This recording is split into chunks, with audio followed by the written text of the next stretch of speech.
Welcome to our channel. In this video, we are going to talk about 3 ways to earn with crypto. So before starting, please like this video and subscribe to our channel for future updates. Since Bitcoin's inception in 2008, cryptocurrencies have emerged as an alternative asset class with trillions of dollars in market capitalization. With their unprecedented growth and improving fundamentals, crypto assets have continued to present new and attractive opportunities to market participants. For example, in previous years, most investors solely gained from proof-of-work mining and digital currency price appreciation.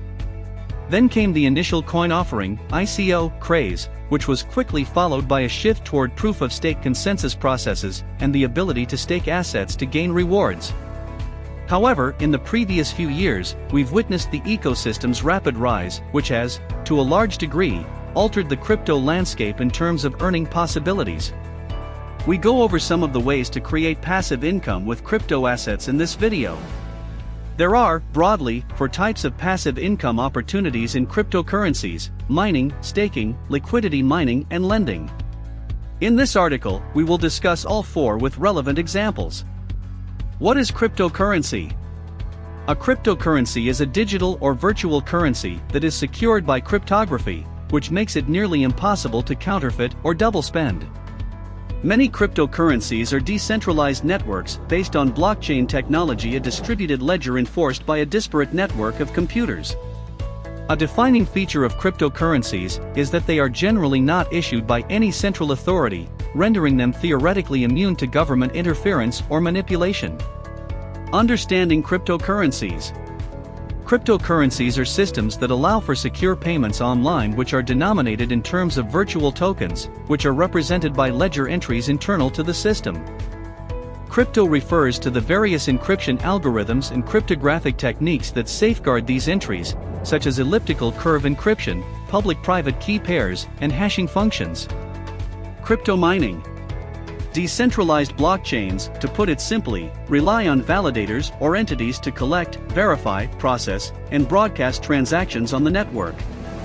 Block rewards and transaction fees motivate these validators, and in exchange, they ensure the blockchain network's integrity. However, because blockchains promote trustless transparency, these validators are not picked by a central authority and are actively discouraged from executing transactions in bad faith through consensus procedures. These consensus processes are at the heart of any blockchain, with proof-of-work and proof-of-stake being the most prevalent. Cryptocurrency mining, in general, refers to participation in a proof-of-work network like Bitcoin, where validators are required to dedicate computing power to compete against other validators, all of whom, together, ensure that the network cannot be compromised by bad actors. While the specifics of consensus mechanisms are outside the scope of this article, readers interested in mining crypto need to be aware of the blockchains that support proof-of-work.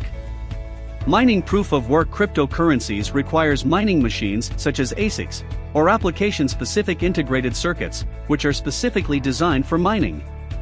Users equipped with mining machines choose the appropriate mining pools to start cryptocurrency mining, as solo mining has now become impossibly competitive.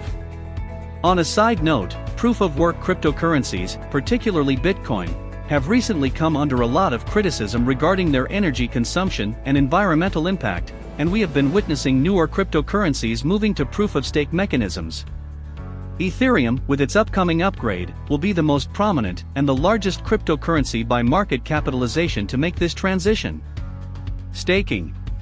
Staking is similar to mining in that it applies to proof-of-stake blockchains, where validators earn the ability to process transactions by demonstrating that they have a significant stake in the network. This is accomplished by depositing tokens into the blockchain's smart contract and earning rewards in exchange for safeguarding the network. Users are usually eligible to be picked as validators at random if they have staked a certain quantity of tokens or coins, as determined by the network.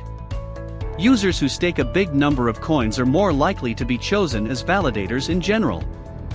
Validators will earn block rewards as staking rewards if they successfully produce a new block.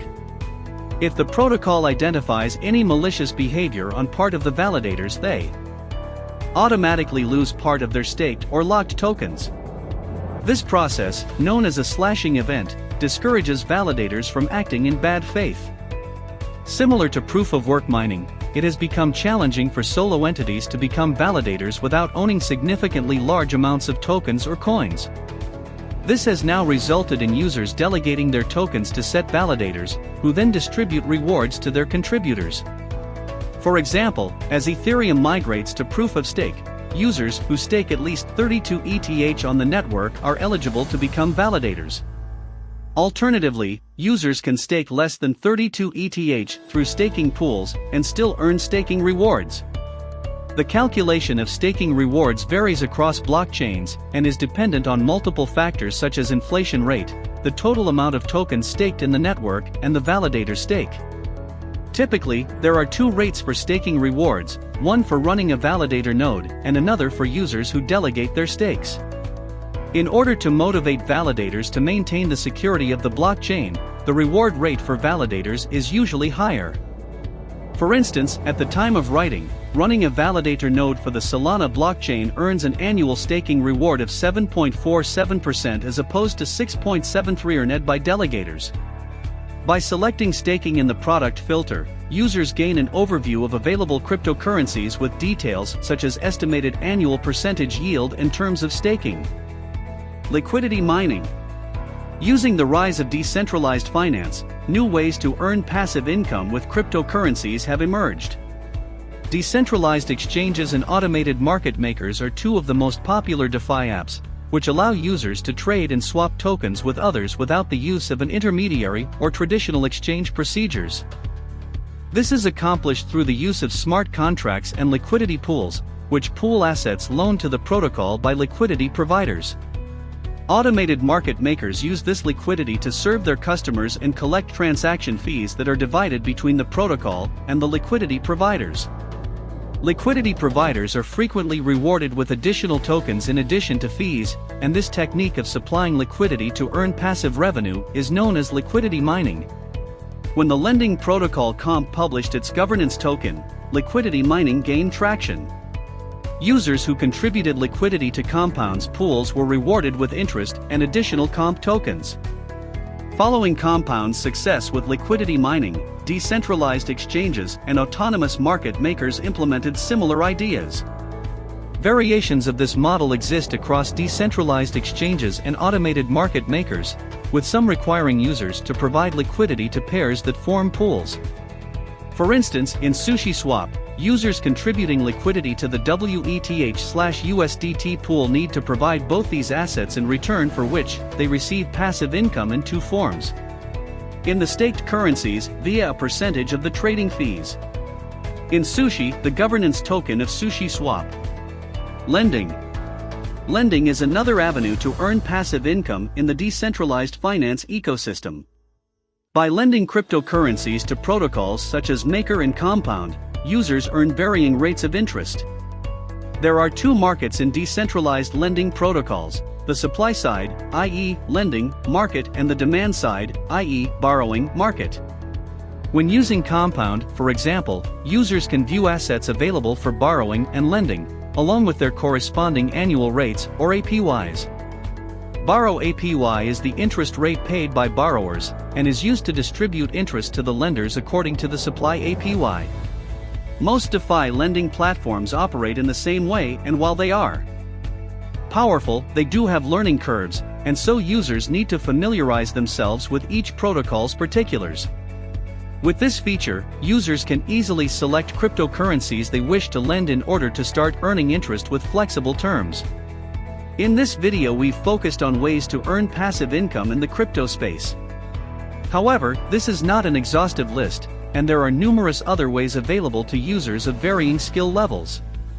All these methods, however, are very different from trading, which requires the frequent buying and selling of digital assets to profit from price changes. What do you think of our video? Let me know in the comments section below. If you enjoy this video and want to hear from me again, be sure to hit that subscribe button before you go, and also press the bell icon so that you can get notification about our new videos. If it was helpful, then share it with others. Thanks for watching the video.